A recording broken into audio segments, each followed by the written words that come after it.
Hi everyone, welcome. Last time we checked in on my population of mixed red worms, they were still living in the vermibag, and the vermibag was mounted within this wooden frame, and the worms no longer live in the vermibag, and the vermibag no longer lives within the frame. All that stuff's been dismantled, and the worms were moved over into this shallow tray, along with the material that they were inhabiting, and things just didn't look too good. It was kind of an emergency evacuation. So part of setting up their new space in this new bin, it included also setting up a fresh space within the bin, fresh bedding, fresh food, a place that the worms can move into, just in case the system was tainted or had trouble or whatever the case may be. It might have been as simple as just not enough moisture, so we made sure to supplement the moisture in there. And if it wasn't that, some people threw the idea of too acidic out there. I don't know what caused the worm die off, but there were lots of dead worms. But hopefully a combination of the moisture as well as a place for them to retreat to has resulted in stability. I don't know what to expect, but we're going to get this tray up onto the bench.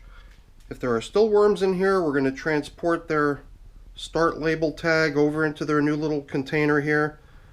But I figured let's do this together. I overlooked the transfer of the label last time. I figured I'd wait until I got all of us back together here in the video to do it together. But I want to see what's going on in here first, so let's get to work.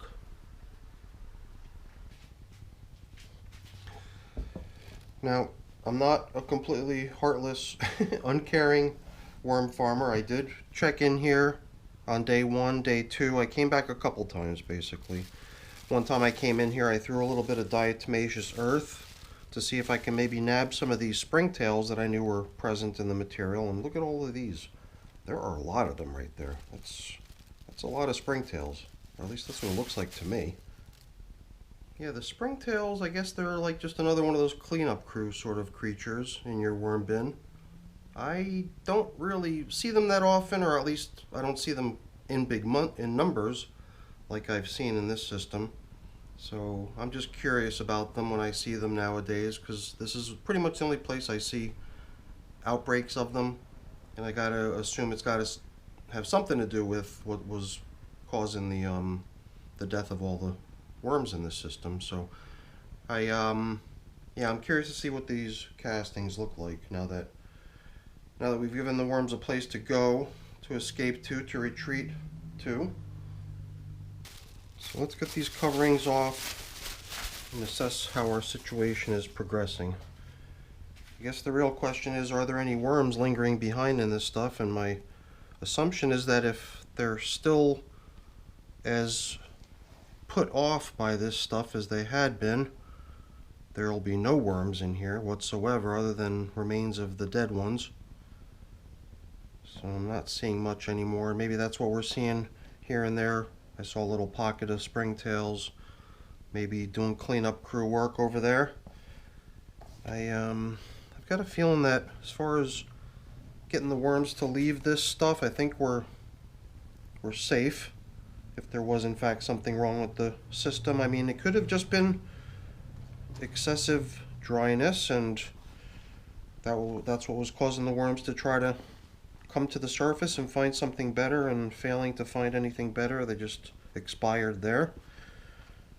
But I'm not sensing any sort of odor. People have asked about, sticking my nose down into the system. Now, yeah, I guess naturally I'm getting any sort of odors, good or bad, right in my face, and there's nothing to speak of. If there were, I would have definitely mentioned it, but I think I even did briefly mention how I was also surprised by the fact that there was no odor. So I'm seeing a cocoon over here. I guess I'll just toss it over there. I was still thinking that maybe if there were cocoons left behind by the distressed worms that were possibly foreseeing their futures, maybe this material does have a bunch of cocoons remaining in it, which have yet to hatch. Now that we've moistened the material up, it seems like it should be damp enough to support development and hatching of cocoons, and I guess sustain the worms that hatch in the material long enough that they can maybe make their way over into the feeding area and join the rest of the crowd. And at this point, it's not even so much a migration anymore, although from a technical perspective it is.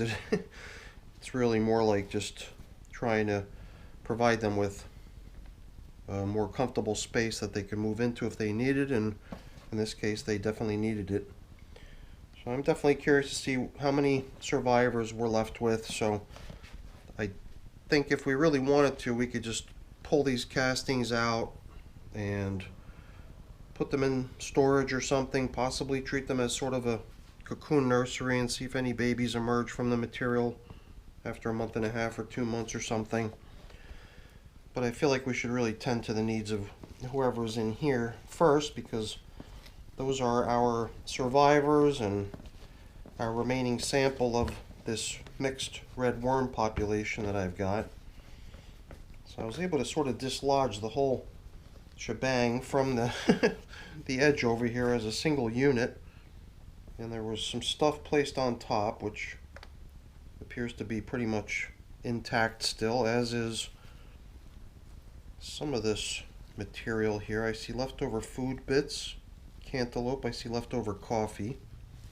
So far not a lot of worm activity. Alright, now I'm finally bumping into a few worms. So I'm not sure if you see them. Here's one over here, here's another. Once they get moving they'll be easier to see. So there's absolutely no need to put more food in here, that's what I'm seeing. And regrettably we're not seeing quite the type of turnout I was hoping for. I thought there'd be many more that would eventually make their way over into here, but there are only as many as there are, and it's kind of hard at this point to determine what that number is, but it does seem pretty low, unless we're going to bump into some sort of a little haven where they've congregated together, but I'm not seeing signs of anything like that. I'm just seeing a worm here, a worm there, but they seem like they're okay in this material that they're occupying. They look nice and shiny and lively, pretty good in color, and I'm not sure if they looked like that a week ago, but ever since they've been in this stuff, I guess they've had ample access to dampness and fresh bedding and all kinds of fresh foods. But there are not many worms in here, that's for sure.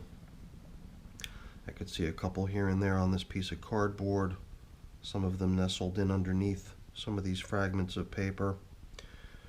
So I guess that just reminds me of a lot of the feedback I received on the last video. I really appreciate everyone's outpouring and you know, support. Very kind, very nice, appreciate it. Thank you so much everyone who commented. But I do try to maybe distance myself from these little creatures. I mean, some people did respond to my comment about them not being pets, saying, yeah, they are pets, and hey, I'm not saying that that's a universal take, or should be. I mean, maybe in a way I was suggesting that it should be, since the worms only made their way into your house, you know, for a specific purpose. I think I might have even equated it to yeast, kind of like maybe back when I was brewing beer years and years ago. I knew that I was taking an active life form, which was yeast, using it to do what I wanted, which is turn a bunch of sugar water into alcohol. And then once that was done and I didn't have a need for the little critters anymore, I went ahead and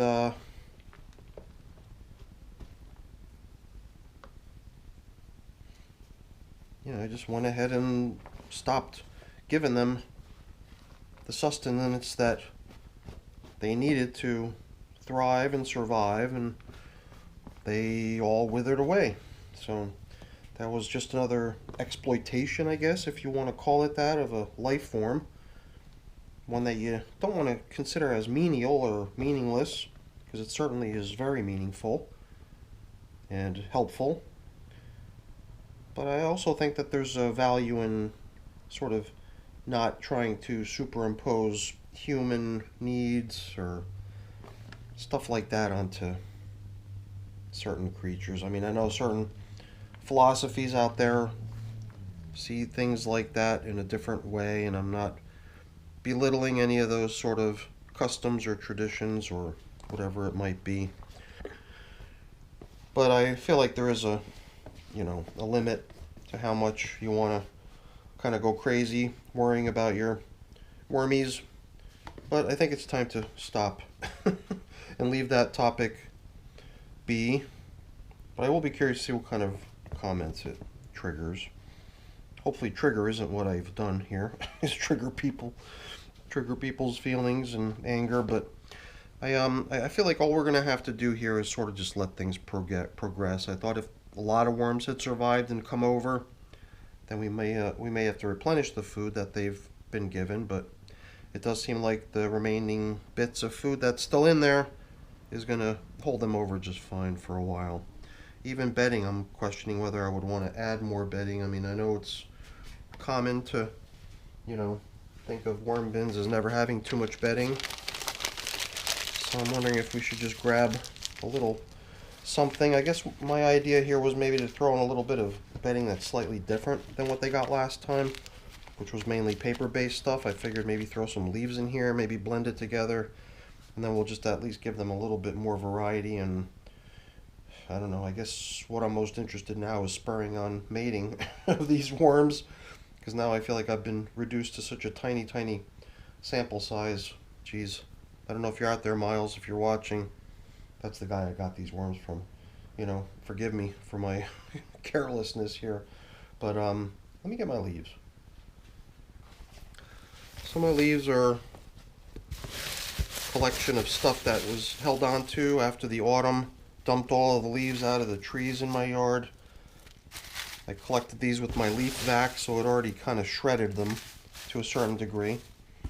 So they're kind of small in size. They're not just whole leaves. They're leaves that got sucked up by my machine and bagged them, and in the process made them into fairly small particle size material. And we definitely don't have to go overboard. Like I said, we've got a pretty limited number of worms in this material, so I think what we gave them will be enough.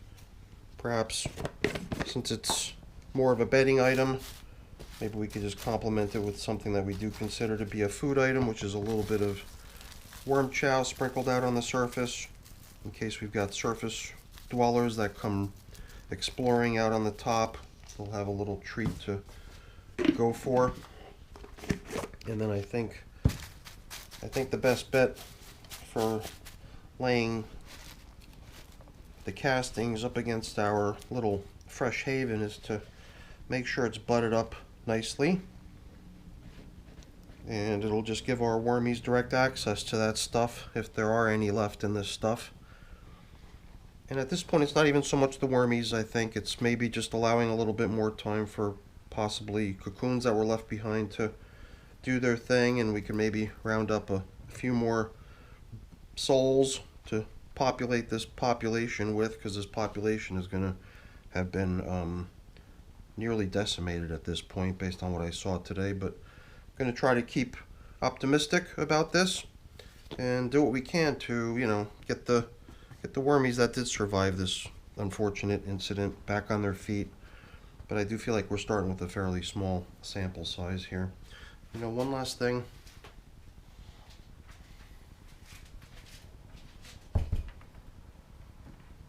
I'm bringing in my water bottle. I think I put it away pumped, so yeah.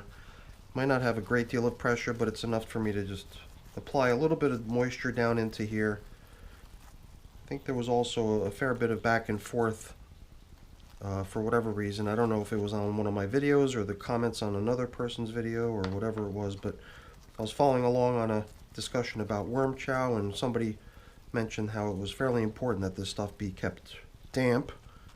I mean, I haven't really paid that much attention to doing that lately, but I figured since we just top coated the material here with some dry leaves and some worm chow, I figured a little moisture wouldn't hurt either, right?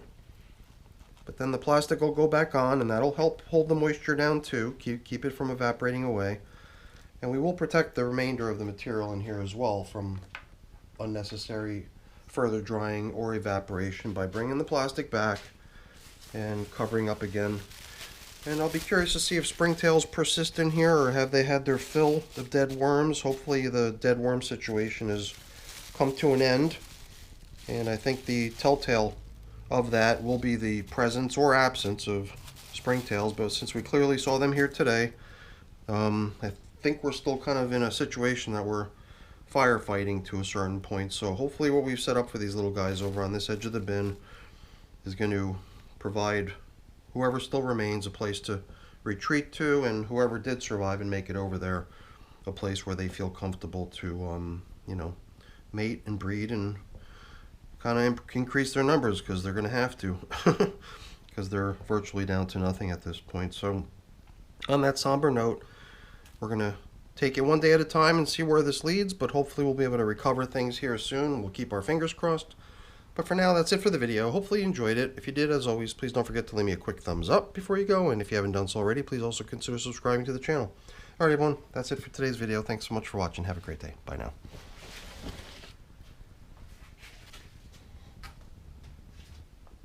Oh yeah, you know what else?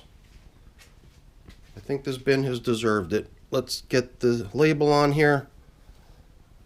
Show that we've still got at least a part of that population surviving and thriving in this bin, and that'll bring an end to the run of the VermiBag Tote on this go around. So once again everyone, thanks for watching. Have a great day. Bye now.